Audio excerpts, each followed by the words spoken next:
me, I want you to think about how truly troubling immigration now is to this country. And I mean what I say. Massive illegal immigration, massive legal immigration. Massive violation of our immigration laws by people who overstay their visas. Massive efforts by Democrats to ensure that people who shouldn't vote, vote, or they vote more often than not. They fight every effort to make sure the voting rolls are accurate. They fight every effort to ensure that people provide substantive or substantial identification. And by substantial, I mean a lot. By volume, substantial. You know, like real identification in order to demonstrate they should be voting and affecting the nature of this government. And every time you dare confront these crucial issues, you're said to want to suppress the vote. And you're also called a racist. And I'll tell you why. Take a look at the results of this midterm election. Do you know we lost a slew of races in Texas? Do you know even Governor Abbott only got 55% or so of the vote? And $80 million wasn't spent against him. And Ted Cruz won by about 2.5–3%. We're told over and over again how Republican Texas is, how all the people in California are moving in, but other people are moving in too. California, just a few decades ago, was a reliably red state when it came to presidential elections. Reagan won it both times. George H.W. Bush won Texas in 1988. Reagan couldn't win today. Certainly Bush couldn't. Colorado used to be a reliably red state. Now it's a blue state. Virginia used to be a reliably red state. Now it's a blue state. Nevada had become a reliably red state. Now it's a blue state. And Florida is becoming a blue state. You can see how close these elections were. It's because of immigration, legal and illegal, ladies and gentlemen. We have two individuals who are elected to Congress who are radical leftists. They happen to be Muslims, and they were elected in parts of the country where there's a heavy number of immigrants. In one case, Somalians. And these two individuals, we keep hearing they're the first Muslims from these areas and first woman Muslim. They're also bigots. There was a wonderful story in PJ Media that pointed out how many times one of these candidates made anti-Semitic remarks. And look, this isn't my focus tonight, I'm just pointing it out. But it wasn't pointed out on CNN or MSNBC or any of the rest of it. Party first, even for the media. It wasn't pointed out at all. But we're probably within 10 years, maybe 20 years, but maybe, I think, 10 years of not being able to win the Electoral College. When we win the presidency, every time we have to thread the needle. We have to thread the needle. We have one, maybe two at most ways of winning the presidency. They have 10 ways of winning the presidency. It wasn't that way in the 1980s. It wasn't that way in the early 1990s. It's that way now because we've had a half century of unfettered, effectively unfettered immigration, legal and illegal. And these constant waves of amnesty granted by Republican and Democratic presidents have created these circumstances. Not only that, that has been a big push of the Democrat Party, ensuring that we have not the opposite of integrity when it comes to our voting rolls, plus felons voting, is one of the ways the Democrats intend to create a fairly permanent majority. Look what just happened in Florida. They voted that felons should be able to vote. Well, there happen to be over 1 million ex-felons in Florida. Now, why are the Democrats pushing for that? Because they obviously think most of the felons are going to vote for Democrats, as opposed to a law and order Republican. So their rolls get bigger and bigger and bigger and bigger by hook or by crook. The enforcement of the rules get harder and harder and harder.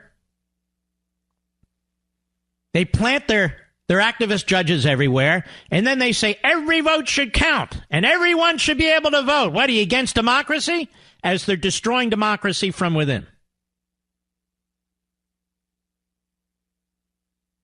Those of you who call yourselves populists, you better get over it. You better get over it. This is a republic. The framers feared populism, that is, pure democracy, as much as they feared autocracy. They called it mob rule. I've been using this word mobocracy, certainly didn't invent it, for decades. I think it's even in some of my books. You see the growing mob. You see the mobocracy of the left. You're in support of republicanism, not populism. Your unalienable rights are unalienable rights, regardless of what your neighbor thinks, regardless of what a majority of Americans think. Those are your God-given rights. Well, then how can you be a populist?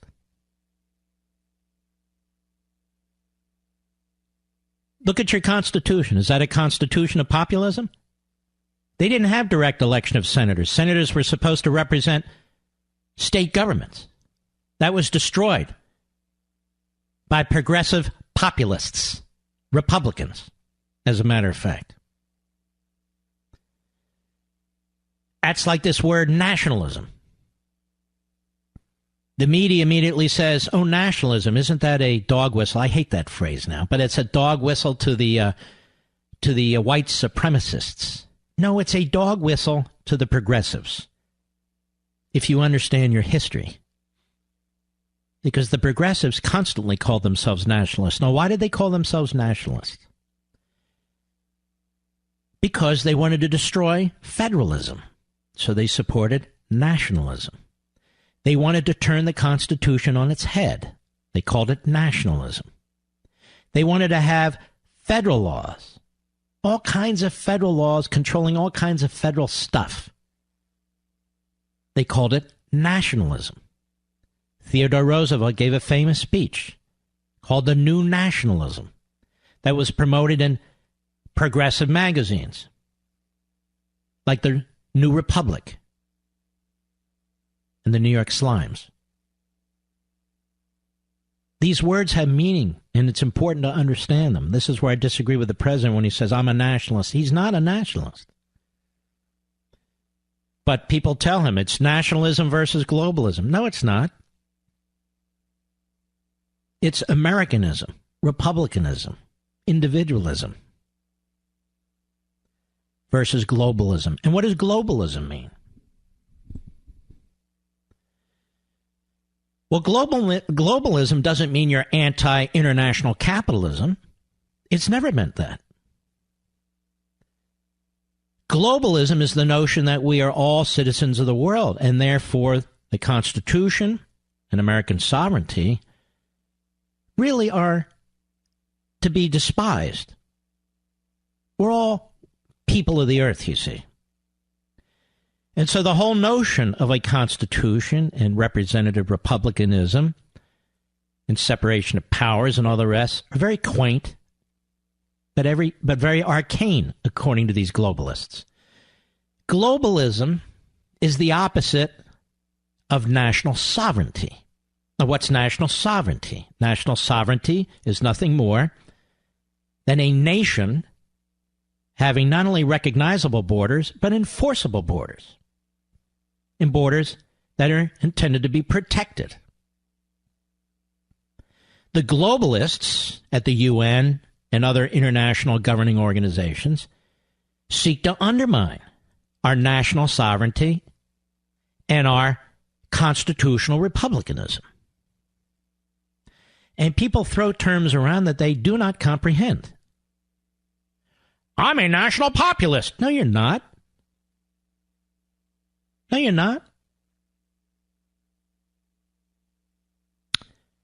This whole idea of national populism plays right into the hands of the Marxists and the Hegelians, who would agree with you.